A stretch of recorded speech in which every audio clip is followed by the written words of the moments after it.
하나 고기류를 굳이 찾자면 그 프리칸델이라고 하는 길거리 음식이 있습니다. 프리칸델 이름이 거죠? 재밌죠. 프리칸델이 있는데 좀 질 낮은 소세이지라고 보시면 되고요. 여러 가지 고기를 섞어서 만든 그런 어떤 그 잡식 소세이지라고 보면 되는데 저는 질 상관하지 않습니다. 예.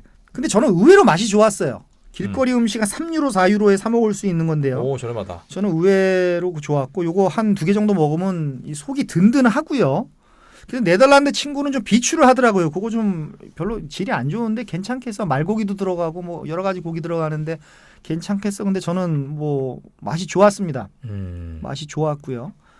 또 하나는 그 키벨링이라고 하는 그 흰살 생선을 재료로 하는 그 생선 튀김이 또 나왔습니다. 이거 튀김 튀김인데 많네. 생선 튀김이 있는데 아까는 고기 튀김이었고요. 요 생선 튀김이 있는데 그 마요네즈를 베이스로 해서 만든 그 이런 생선 소스 아시잖아요. 마요네즈 이렇게 야채 허연 거, 집어넣어서 예. 허연 거 그런 여러 가지 소스를 찍어 드시는데 이것도 전 먹어봤는데 정말 맛있고 그 허연 소스가 우리나라에서 많이 쓰는 소스가 아니었어요? 그게 우리나라에서도 먹지만 원래는 뭐 유럽에서 개발을 한 거죠. 아, 그래요? 예, 마요네즈를 마요네즈라고 하지 않고 그냥 마요라고 합니다. 걔네들은 마요라고 하는데 마요 소스에서 이렇게 찍어 먹고요. 왜 생선은 그 마요네즈를 찍어 먹는지 모르겠어요. 그래서 이게 돈가스인지 생선가스인지 구분이 안 될 때 소스 보고 알잖아요. 네. 저는 생선가스를 케찹에 찍어 먹어도 맛있는데 뭐 굳이 왜 왜 이게 생선을 나뉘는 마요네즈 찍어 먹는지 누가 만들었는지 모르겠는데 어쨌든 그런 게 있고요. 여기도 그걸 찍어 먹고 그래서 뭐 거기 재래시장이 있습니다. 재래시장 생선 코너 이렇게 가시면은 튀겨서 팔고 들고 다니면서 먹고 옆에 간이 의자에 앉아서도 먹고 손쉽게 먹을 수 있는데 이 생선 튀김이 우리나라가 그 어묵이 유명해서 그런지 모르겠지만 우리나라 사람 입맛에 꽤 잘 맞습니다. 네. 꽤 잘 맞으니까 이것도 드시면 좋고요. 옆 나라 독일보다는 음식 문화가 훨씬 발달한 것 같아요. 네덜란드가. 아, 그래요? 예, 훨씬 그 바로 옆 나라인데도 훨씬 그 발달한 것 같고요. 또 하나는 그 프리츠라고 불리는 네덜란드식 감자튀김. 이것도 튀김입니다. 감자튀김. 예. 그래서 이렇게 약간 이 두껍게 쓴 거, 이렇게 얇은 게 프렌치 프라이가 아니라 두껍게 쓴 거, 이 정도 두께로 한 두껍게 쓴 건데 중앙역에서 나와서 한 200m 직진을 하면 오른쪽에 그 마네켄 피스라는 집이 있는데 이 집이 항상 그 앞에 줄이 서져 있어요. 아니, 감자튀김만 파는데? 예, 감자튀김만 팝니다. 이거 맛있긴 맛있. 감자튀김만 팔아요. 다른 거 안 팔고 감자튀김만 파는 다른 메뉴가 없습니다. 예. 물론 뭐 음료수 메뉴고 콜라는 있겠지만. 근데 이 마네켄 피스는 뭔지 아시죠? 모르겠는데. 마네켄 피스가 그 벨기에의 브뤼셀에 있는 오줌 싸개 동상이 꼬마아이가 오줌 싸고 있는 옷 갈아입는 거 계절별로 그 마네켄 피스인데 요 가게 이름이 마네켄 피스예요. 누가 이렇게 졌는지는 모르겠습니다만 근데 언제나 긴 줄이 서 있는데 항상 그 20명씩 서 있으면 짜증나요. 기다릴 때는 한 번 정도는 이렇게 먹을 필요가 있고요. 그래도 감자튀김 맛집이라 그래서 궁금하긴 하네요. 네, 그 두껍게 썰어서 튀긴 감자의 맛이 그 상당히 괜찮습니다. 그래서 요거 역시 맥주와 함께 먹으면 그 짱이고요. 너무 맛있고요. 네. 그래서 요 프리츠라고 하는 것도 저는 추천을 드리고 그리고 또 하나는 그 와플이 너무 맛있습니다. 와플이요? 예. 길거리 와플도 너무 맛있고 전문 빵집에서 파는 어떤 그 베이커리 개념의 와플도 너무 맛있고. 아니, 와플도 종류들이 있습니다. 네.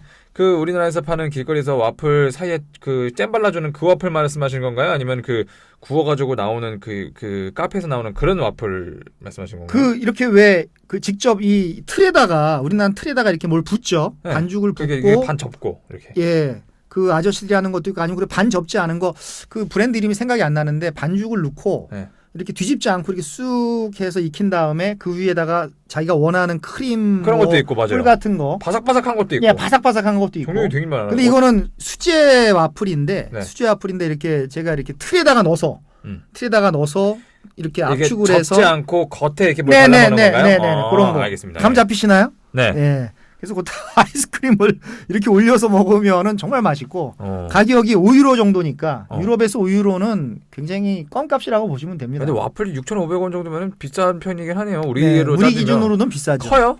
한 손바닥만한 하죠. 먹을만 합니까? 예, JJ 솜 저보다 크네. 예, 그런가요? 요 정도 넣고 먹으면 되는데 하나는 좀 부족하고 솔직히 한 2개 정도. JJ 기준으로 한 3개 정도 드시면 될 것 같고. 예. 물론 그 스트롭 와플이라고 해서 이렇게 와플이라기보다도 과자에 가까운 음. 그런 와플도 있습니다. 과자가 그래 이런 것들이 있잖아요, 맞아요. 예, 과자에 가까운 우리나라에도 그런 와플이라는 거 뭐 있죠. 맞아요. 어떤 제과회사에서 만든 거 네. 가게에서 쉽게 살 수가 있고요. 또 즉석에서 만들어주는 가게도 있고. 그래서 뭐 이렇게 뭐라 그럴까 이 스트로 와플 요거 드시면 좋을 것 같습니다. 그 과자와 과자 사이에 그 카라멜 시럽이 들어있는데 어떤 분들은 너무 달아서 못 먹겠다 그러는데 저는 그때 여행하면서 체력이 떨어져서 그런지 모르겠지만 당분이 땡겨서 그런지 모르겠지만 맛이 뭐 상당히 뭐 좋은 것 같습니다. 뭐 그래서 뭐 네덜란드 음식은 뭐 더 얘기하면 한두 끝도 없을 것 같아 갖고요. 네. 뭐 요 정도 하면은 뭐 될 것 같고 뭐 여러 가지 다른 음식들은 뭐 다음에 기회가 되면 하는 걸로 하고 음식은 요 정도면 될 것 같습니다. 알겠습니다. 말씀하신 네. 것처럼 그 독일 베를린 편보다 먹을 게 많이 나온 것 같아요. 그렇습니다. 독일에서는 뭐 맥주만 얘기했었던 것 같은데 그렇습니다. 맥주 얘기 나온 김에 네. 네덜란드 맥주는 어떤지 한번 가보시죠. 네. 드디어 맥주 랭킹 시간이 아까 말씀하신 됐습니다. 암스텔 맥주 네. 궁금합니다. 그렇습니다. 네. 사실 그 암스텔 맥주는 제가 그 이스라엘 유학 중에 그 그리스로 그 여행을 간 적이 있습니다.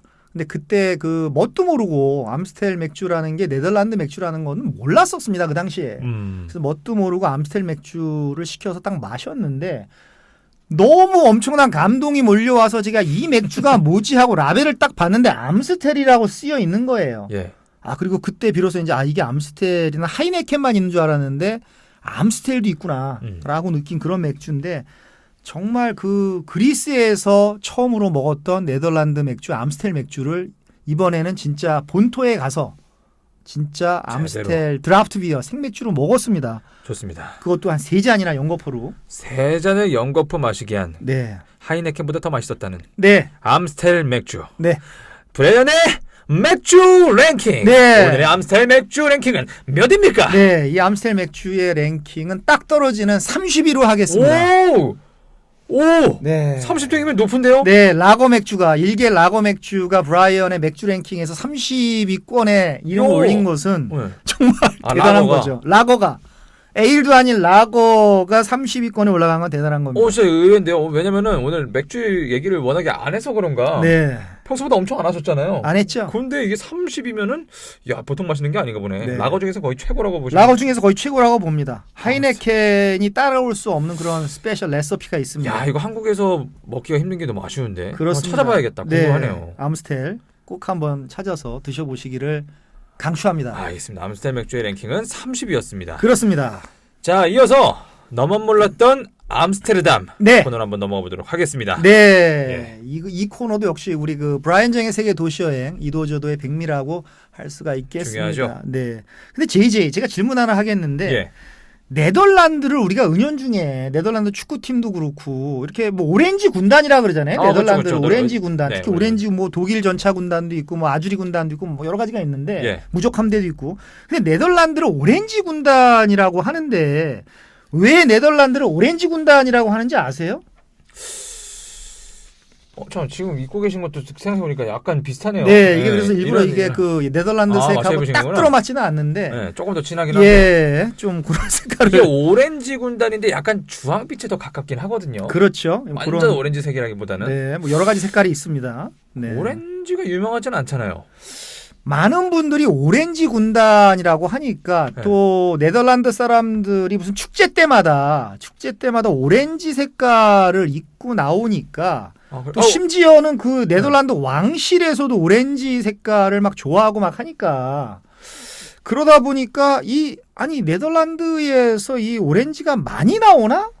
혹시 네덜란드에 스위스의 토마토 축제처럼 혹시 오렌지 축제가 열리나? 예, 뭐 그렇게 생각을 뭐 할 수 스위스였다, 스페인. 예, 스페인이죠. 네. 네, 그 저도 그래서 지적을 할까 말까 했는데 스스로 자가 비판을 스페인. 해주셨습니다.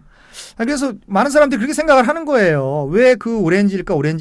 오렌지 주스를 특히 좋아하나? 그게 아니고 네. 네덜란드는 기후적으로 오렌지가 잘 안 큽니다. 근데 왜? 세계적으로 오렌지가 제일 많이 나는 나라는 브라질입니다. 브라질. 오잉? 그것도 의외네. 예, 브라질이요? 브라질에서 오히려 오렌지 남미 국가에서 오렌지를 많이 이렇게 생산을 하는데 네덜란드는 그 기후가 안 맞아서 이렇게 생산을 안 하죠. 스키폴 공항에 내리는 순간부터 오렌지 색깔이 막 들어와요. 아 그래요? 그래서 아니 왜 오렌지일까 이렇게 생각을 하는데 이게 작은 역사가 있습니다. 네. 아 작은 역사가 아니죠. 큰 역사가 있는데 그것을 잠깐 말씀을 드리면 중세 시대까지 네덜란드라고 하는 나라는 작은 공국으로 나눠져 있습니다. 왕이 없는 귀족이 지배하는 그런 공국으로 나누어져 있었는데 이러다가 네덜란드는 16세기 초에 그 스페인의 통치를 받게 됩니다. 예. 그래서 스페인이 종교 탄압을 하고 식민지니까 과도한 세금을 물리고 또 군대들이 와가지고 툭하면 약탈해가고 막 이러다 보니까 네덜란드가 참다가 1568년에는 군대를 조직해서 스페인하고 싸우게 됩니다. 네. 이제 전투를 벌이게 되는 것이죠. 이때 전투에 앞장서서 맨 전장에 앞장서서 이 전투를 이끈 인물이 오란의 나쏘 왕가 하나의 그 가문이죠. 오란의 나쏘 왕가의 비렐름 반 오라니에라고 하는 왕자가 있었는데요. 예. 이 왕자의 이름이 바로 오리아니입니다. 오리아니. 이 오리아니가 뭐냐고 영어로 하면 오렌지입니다. 네? 영어로 오렌지가 네덜란드 발음으로 하면 오리아니에요. 오리아니. 이름이 발음 한번 해보세요. 오라니. 오라니에. 예, 오라니입니다. 오레안에. 예, 그게 저 오레안의 스타가 되겠다. 예. 오레안에. 아, 이게 엄청난 예, 좋습니다. 예. 스페인에 가면 또 오랑해라고도 하고, 하여간 영어로는 오렌지인데, 이름이 오렌지예요. 그러면? 예, 이 가문 이름이 이 이름이 성이 오란이에요. 비렐름 성이. 반 오라니의 왕자예요. 오라니의 나쏘 왕가니까. 네. 그래서 1648년에 80년간의 투쟁 끝에 네덜란드는 독립을 쟁취하게 됩니다. 근데 사람들이 기억한 것이죠. 저 오라니의 왕자와 그의 후손들이 우리를 독립시켰다. 그러니까 역시 좋은 일을 하는 지도자는 존경을 받을 수밖에 없어요. 아 그래서 그럼 오렌지. 네. 그래서 그 후손이 현재 네덜란드 왕가입니다. 그 오레아니의 왕가가 지금의 왕가예요. 네. 그래서 여왕도 나오고 뭐 왕도 나오고 여왕도 나오고 해서 지금은 지금도 이제 왕국이죠. 네덜란드가 왕국인데요. 지금도 국민들의 존경과 사랑을 받고 있는 것입니다. 그러니까 그 오리아니가 오렌지니까요. 그 오렌지를 좋아하는 거예요. 오렌지 자체를 좋아하는 게 아니라 물론 오렌지 주스도 많이 먹겠죠. 그래서 비렐름 반 오리아니의 왕자를 많은 사람들이 네덜란드 건국의 아버지다. 네덜란드 독립의 아버지다라고 생각을 하면서 그 오렌지 색깔을 좋아하게 된 것이죠. 예. 우리 색깔은 오렌지다. 네. 오렌지 왕가, 오렌지 색깔을 가진 이름이 오렌지인 그 왕자가 우리를 건국시켰기 때문에 엄청난 스토리텔링이 있는 것이죠. 이런 역사가 있었구나. 그래서 왕이라고 하는 사람들이 정말 어떤 왕같이 도망가면 안 되고 도망가지 않고 국민을 위해서 일하면 전 이렇게 존경을 받게 된다고 하는 것을 역사는 증언하고 있다라고 저는 봅니다. 예. 그런 거 아니겠습니까? 네. 왕이 먼저 도망가봐요. 누가 존경을 하겠어요? 그죠, 그죠. 근데 왕이 먼저 나가서 막 싸우고 독립을 시켰어. 그러면 국민들이 멋있죠. 가만히 네. 있겠습니까? 네. 이렇게 그 가문의 색깔을 우린 좋아한다. 우리는 오렌지다. 우리의 색깔은 이렇게 여겨주는 것이죠. 그때부터 오렌지를 쓰는 거였구나. 그래서 오렌지 군단이 된 겁니다. 이 사람이 오렌지가 생산이 많이 돼서 그런 게 아니고요. 그렇게 많이 생각하시는 분들도 계시겠어요. 네. 네. 그래서 지금도 매년 4월이 되면 퀸즈데이라고 하는 최고의 축제가 열리는데 거대한 축제가 열리는데 이때 사람들이 이제 오렌지 색깔의 옷을 입고 나와서 이 현재의 왕가를 칭송한다라고 하는 것이죠. 어떤 그 왕조의 어떤 나라의 왕은 이렇게 좀 폐지하자. 돈이 많이 든다. 이런 말도 하는데 네덜란드만큼은 국민의 지지를 받고 있는 것입니다. 그렇군요. 그 네덜란드가 축구에서 오렌지 군단이다. 네. 그러면 우리나라는 또 붉은 악마 아니겠습니까? 그렇습니까? 그렇습니다. 네. 붉은 악마가 뭐 고추장 많이 먹어서 그렇다. 뭐 그런 말도 있었는데. 네. 그 고추장의 색깔. 왜 붉은 악마가 된 건지 저는 사실 그 이유는 잘 모르겠네요. 그렇습니다. 그래서 그 기원인지. 오렌지 색깔이니까 오렌지 군단이고 고추장 색깔이니까 붉은 악마가 아니고 네. 전 무슨 뭐 이게 전설이 있는 걸로 알고 있는데 기억이 잘 안 뭐지? 납니다. 무슨 4대 천왕인가 무슨 4천왕인가 아. 뭐 있는 걸로 알고 있는데 그거는 제가 좀 잘하는 분한테 여쭤봐야 되겠어요. 무슨 전설이 있는 걸로 스토리가 있는 걸로 제가 알고 있습니다. 원래 원조는 또 벨기에였거든요. 그렇죠. 벨기에도 붉은 악마라고 했었는데 네. 그렇습니다. 예. 누가 원조인지는 한번 그 축구를 통해서 좀 해봤으면 좋겠습니다. 우리가 늦게 하긴 했어요. 아마 그랬을 거예요. 그랬나요? 예, 제가 알기로는 그렇습니다.